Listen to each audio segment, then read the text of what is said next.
রাজনীতিতে অনেকটা হঠাৎ করেই দেখা যাচ্ছে গণপরিষদের আলোচনা।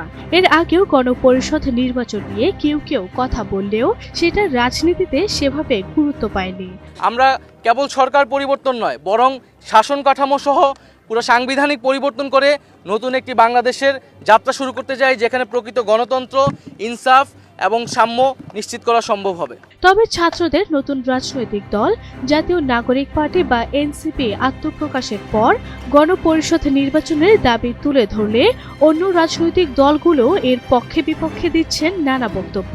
ছাত্র জনতার আন্দোলনে বাংলাদেশ থেকে যখন শেখ হাসিনা সরকারের পতন হয়, তখন আন্দোলনে থাকা সবগুলো দলের মধ্যে এক ধরনের ঐক্য স্পষ্ট হয়েছিল। কিন্তু সময় যত গড়িয়েছে, দলগুলো তাদের নিজস্ব রাজনীতি আর কৌশল নিয়ে হাজির হয়েছে, লড়ছে একে অন্যের বিপক্ষে। তবে জাতীয় নাগরিক পার্টি বলছে গণপরিষদ নির্বাচনের কথা, যেটাকে বিএনপি দেখছে নির্বাচন পেছানোর ষড়যন্ত্র হিসেবে।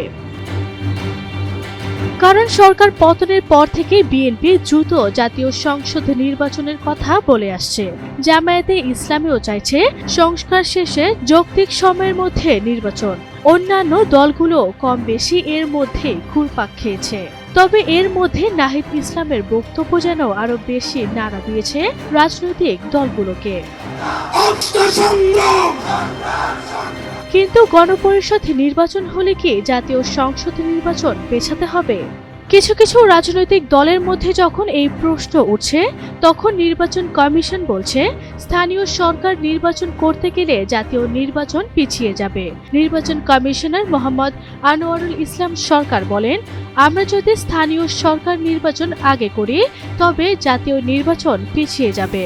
প্রধান উপদেষ্টার তরফ থেকে এই বছরের ডিসেম্বর থেকে পরের বছরের জুন পর্যন্ত যে কথা বলা হয়েছে, সেটি রক্ষা সম্ভব হবে না। ফলে এমন বক্তব্যের মধ্যে প্রশ্ন উঠছে, জাতীয় সংসদ কিংবা স্থানীয় সরকার নির্বাচন নিয়ে শেষ পর্যন্ত কি সিদ্ধান্ত আসবে।